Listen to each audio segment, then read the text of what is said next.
السلام عليكم ورحمة الله تعالى وبركاته. مرحبا بكم في الجزء الرابع للجوزة المنفوخة اللي غادي نكملوها مع بعضياتنا في هذا الجزء هذا. المهم في هذا الجزء ما نقدروش بطبيعة الحال ان احنا نكملوا العمل كامل، ولكن ان شاء الله نكملوه في الاجزاء المقبلة بحول الله وقوته. في الجزء اللي قبل من هذا توقفنا عند هذه المرحلة هذه، كنا خدمنا 6 أعمدة بلفة. فالآن كنجيو فوق الاثنان سلسلة بطبيعة الحال ديال الدرس، وتنديرو فوق منها 2 عمود بلفة كما العادة، يعني كيف ما تعودنا أن احنا نكملو العمل ديالنا. 2 عمود بلفة زائد 2 سلسلة زائد 2 عمود بلفة داخل نفس الفراغ ولا أسفل 2 سلسلة. المهم نحاولوا ان احنا نمشيو غير بشويه علينا باش كل شيء يجي واضح وكل شيء يجي باين. فلاحظوا معايا مزيان، كنرتفع بسلسله واحده فقط ونقلب الخدمه ديالي ونمشي مباشره اسفل ال2 سلسله، ندخل الكروشي باش نديرو غرزه منزلقه. تنجروا هذا الخيط نيشان، يعني غير تدخلي الكروشي وحاولي انك تجريه بهذه الطريقه. هنا كتكون غرزة منزلقة واحد شوية صعيبة، ولكن نحاولوا نديروها باش نقدروا نكملوا الخدمة ديالنا. ارتفعنا ب3 سلسلة وغادي نرجعوا لنفس الفراغ ونديروا 1 عمود بلفة زائد 2 سلسلة زائد 2 عمود بلفة أسفل ال2 سلسلة اللي خدمناها سابقا. فغادي نكملوا. هذا هو العمود رقم 2.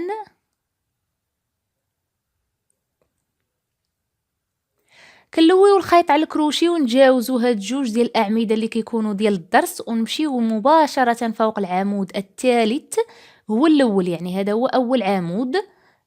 هنا في هاد المرحلة هادي حنا كنزيدو في الأعمدة. هادشي علاش خدمنا العمود الأول والآن غنرجع نخدم العمود الثاني فوق نفس العمود، يعني داخل نفس العمود ولا فوق نفس العمود كديري 2 ديال الأعمدة، 2 عمود بلفة.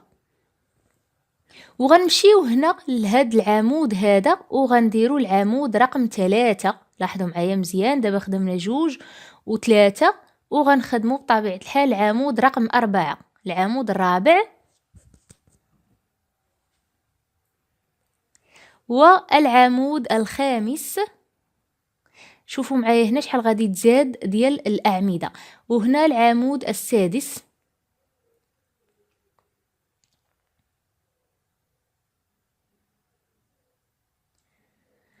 المهم لاحظوا معايا مزيان،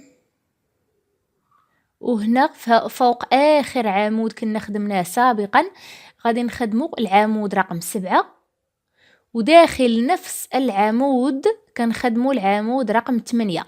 كيف ما قلت لكم هنا تقدروا انكم بالنسبه للمرحله ديال الزياده اللي مهم عندي انكم في كل دور تزيدوا 2 ديال الاعمده، يعني 2 عمود بلفه تتزاد في كل دور. يعني تقدري ديري 2 في الاول و2 في الاخر، تقدري ديري 2 في الوسط، يعني ماشي اشكال، خدميهم كيف ما بغيتي.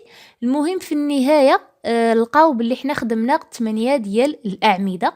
مع واحد الملاحظة مهمة بزاف، في الدور المقبل إن شاء الله غتشوفوا معايا واحد الاختلاف بسيط جدا باش نقدروا أن حنا نحافظوا على الشكل ديال العمل ديالنا كيف ما هو.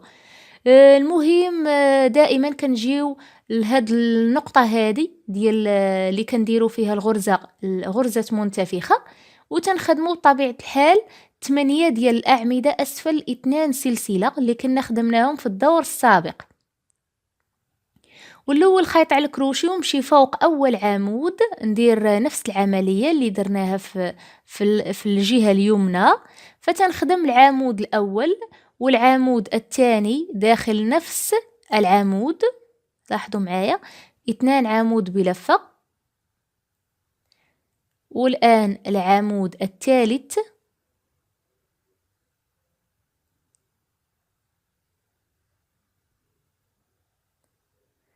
والعمود الرابع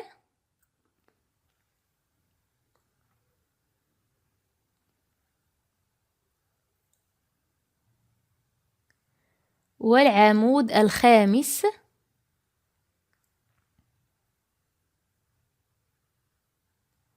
والعمود السادس،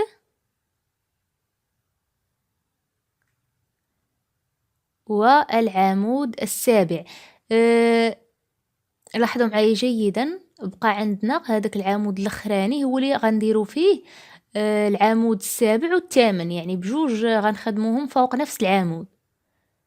لاحظوا معايا هنايا مزيان، نفس العدد اللي تتخدموه في يعني على الجهة اليمنى هو نفس العدد اللي تنخدموه على الجهة اليسرى، وفي كل دور تيتزادوا عندنا جوج ديال الأعمدة، إلا في الدور الأخير، يعني الدور اللي من مورا هذا. كيف ما كتلاحظوا معايا الآن خدمنا 8 ديال الأعمدة، وفي كل دور تيتزادوا عندنا جوج ديال الأعمدة، إلا في الدور الأخير اللي هو اللي غادي نخدموه من مورا هذا الدور هذا. لاحظوا معايا مزيان، مهم غنمشيو غير بشويه علينا نخدموا بعدا هادي. هنا عندي 2 عمود بلفه زائد 2 سلسلة زائد 2 عمود بلفة. المهم أنا هنا سرعت الفيديو، ولكن ماشي مشكل، حيت هاد الخدمة كتكرر ديما، يعني في كل دور كنكرروها. فلاحظوا معايا مزيان، هنا كنديرو بطبيعة الحال غرزة منزلقة، وترجع نرتفع ب3 سلسلة زائد 1 عمود زائد 2 سلسلة مع 2 عمود بلفة. فهنا من بعد ما كملنا هذا الدرس ديالنا، لاحظوا معايا مزيان شنو غادي نديرو. كيف ما قلت لكم هنا في هذا اخر دور بالنسبه للجميع ديال الكوزه، يعني بالنسبه لي انا خدمت الكوزه العرض ديالها 4 ديال غرزات غرزات منتفخه. بالنسبه لكم نتوما تقدروا مثلا تكونوا خدمتوا 6 8، يعني انا ما عرفش شحال كل وحده غادا تخدم، ولكن شحال ما خدمتوا يعني العدد اللي عجبكم. فاش توصلوا تبغيو تسدوا الكوزه الاولى وتبداو تفتحوا في الكوزه الثانيه، فهذه هي المرحله المهمه. نفس العدد ديال الاعمده اللي خدمتيهم في الدور السابق هو اللي غتخدميهم الان في هذا الدور، ولكن مع واحد الملاحظه بسيطه جدا. في الاول عمود غادا ديري جوج ديال الاعمده بلفه، ومن بعد غادا تستمري فوق كل عمود كديري عمود، والعمود الاخراني عاده حنا شنو كنا كنديرو فاش خدمنا مثلا 6 ديال الاعمده، درنا جوج على اليمين، جوج الاعمده على اليمين، جوج الاعمده على اليسار، هي 4، وزدنا 5 و6 الوسط كل واحد بوحدو. في الدور اللي درنا فيه 8 ديال الاعمده درنا جوج على اليمين وجوج على اليسار، وخدمنا عمود في الوسط. هنا غتخدموا جوج على اليمين وغتخدموا عمود، وفوق من هذاك العمود الاخراني اللي كنا كنخدموا عليه جوج ديال الاعمده ما غاديش نخدموهم. علاش؟ باش يتكرر عندنا نفس العدد، وباش نقدروا نخدموا في هذا المكان هذا. المهم نتوما غتشوفوا معايا، لاحظوا معايا مزيان، هنا ما تنخدموش، كنا كنخدموا جوج ديال الاعمده بلفه. الان في اخر دور غتجاوزوا هذه المرحله هذه وغتخدموا في هذاك الفراغ اللي ما بين 8 الاعمده و8 الاعمده، ما بين هذوك 8 ديال غرزات منتفخه و8 الاعمده ديال الزياده. فكتخدموا عمود واحد بلفه زائد 2 سلسله زائد عمود واحد بلفه. علاش؟ حيت غادي من بعد في الدور المقبل غنخدموا فيها غرزه منتفخه كيف ما تعودنا.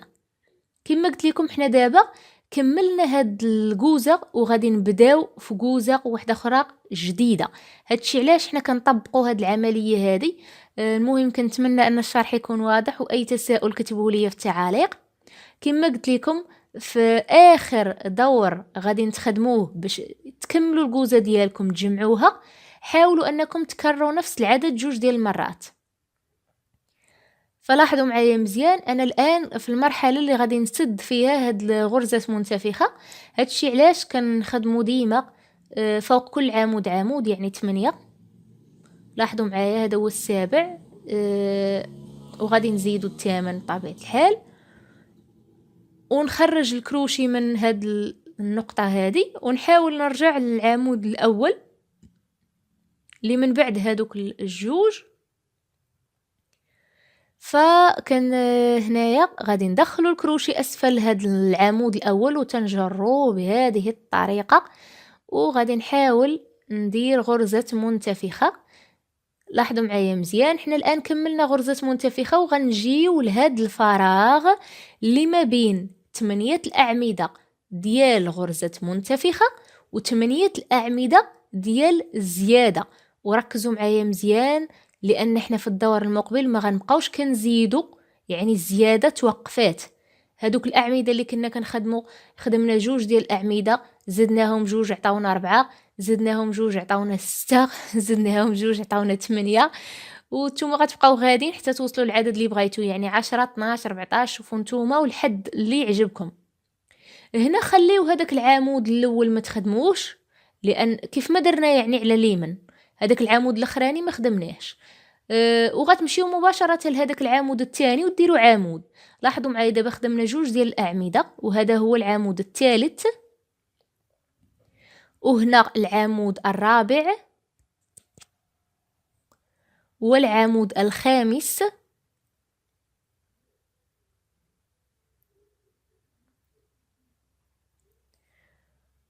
والعمود السادس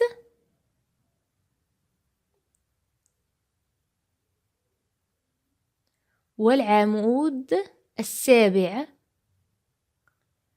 هنا كما قلت لكم نفس العدد خاصو يتكرر عندي 2 ديال المرات. هادشي علاش غنحاول انني ضروري يعني نفس العدد يتكرر عندي دابا 7، فغادي نزيد العمود الثامن داخل نفس الفراغ.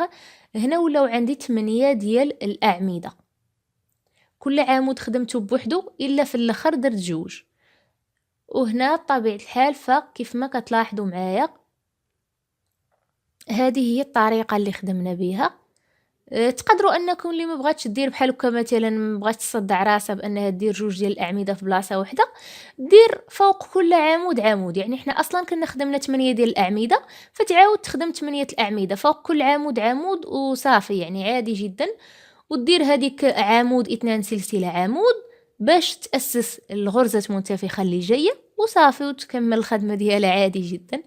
المهم لاحظوا معايا هنا درنا 2، هنا 4 يعني زدنا 2، هنا 6، وهنا 8 عمود بلفة، وهنا كذلك 8 عمود بلفة. إما تخدموا كيف ما خدمت، ديروا 2 ديال الأعمدة في مرة وكملوا كل عمود بوحدو، أولا ديروا فوق كل عمود عمود فغتعطيكم 8. المهم هو تعطيكم 8 وصافي، هذا هو المهم. الان دابا لاحظوا معايا مزيان، هذه مرحله مهمه بزاف بزاف بزاف. دابا حنا بدينا في الجوزه الجديده. هادشي شنو كيعني؟ باللي غادي نقصوا العدد ديال الاعمده. كيف ما كتلاحظوا معايا دخلت الكروشي في العمود الاول ورجعت دخلته في العمود الثاني بلا ما نكمل الدوره ديالي. فغنحاول هنا غنلوي الخيط على الكروشي ونجر الخيط من هاد الفراغ. لاحظوا معايا دابا ولاو عندي 3 ديال اللويات فوق من الكروشي، غنجمعهم كاملين في مره واحده. علاش؟ باش يعطيني عمود واحد. دابا هنا كيبانوا لكم 2 ولكن هما راهم غير عمود واحد فقط. هاد الطريقه هذه كنستعملوها على الاغلب في التقاشر وفي التريكوات، اللي كضطر انك مره كتجمعي الاعمده، مره كتزيدي، مره كتجمعي. فهذه الطريقه ديال الجميع، هذه يعني طريقه معروفه كنجمعوا بها 2 في واحد، يعني كل 2 ديال الاعمده كنجمعوهم بهذا الشكل باش يعطيونا عمود واحد فقط. فلاحظوا معايا مزيان، هذا هو العمود الرابع والان هذا هو الخامس. هنا غنقصوا 2 ديال الاعمده، كانوا عندنا 8 يعني غيعطيونا غيعطيونا 6. المهم فلاحظوا معايا هذا هو العمود السابع. فشنو شوفوا شنو غندير، غنخدم فوق منه هاد نصف عمود، يعني غير كنجر، ولكن ماشي نص، يعني غير كنجر وصافي. نحاول ندخل الكروشي في العمود الثامن ونجر الكروشي المره الاولى. والان ولاو عندي 3 ديال الدوائر فوق من الكروشي، فغنجر الكروشي مره واحده.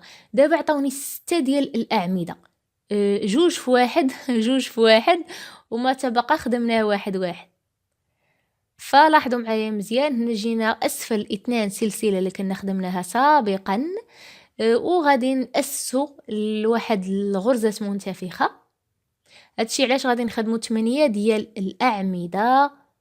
لاحظوا معايا مزيان. المهم هنا واخا سرعت الفيديو راه صافي، يعني هادشي ولا واضح. كيف ما كتلاحظوا معايا راه درنا بزاف ديال الأجزاء غير باش ما نديرش الزربه بزاف. يعني الحوايج اللي مهمين بزاف راني ما زربتش فيهم، غير بحال هكا هاد 8 الأعمدة صافي يعني يتكرروا بزاف ديال المرات، فلا داعي ان حنا نبقاو نخدموهم بشويه. المهم هنا كملنا 8 الاولين وبدينا في 8 الثانيين، يعني مباشره غتنتقلي للاسفل 2 سلسله وتخدمي 8. كنتمنى ان هذا العمل هذا ينال الاعجاب ديالكم، وان شاء الله غادي نكمل معكم الجزء الخامس مع كثرة الاجزاء وليت كنتلف. المهم احنا الان في الجزء الرابع، فغادي نكملوا العمل ديالنا في الجزء الخامس ان شاء الله بحول الله وقوته. اللي عندها اي تساؤل تكتبوا لنا في التعاليق. وشكرا على الدعم ديالكم، وشكرا لكل سيدة كتدعمني بالتعاليق ديالها وكتعطيني واحد الجزء من الوقت ديالها باش تشوف الفيديوهات ديولي وباش تستافد وتتعلم، لان هذا هو الهدف ديال القناة الاساسي. وشكرا على المتابعة.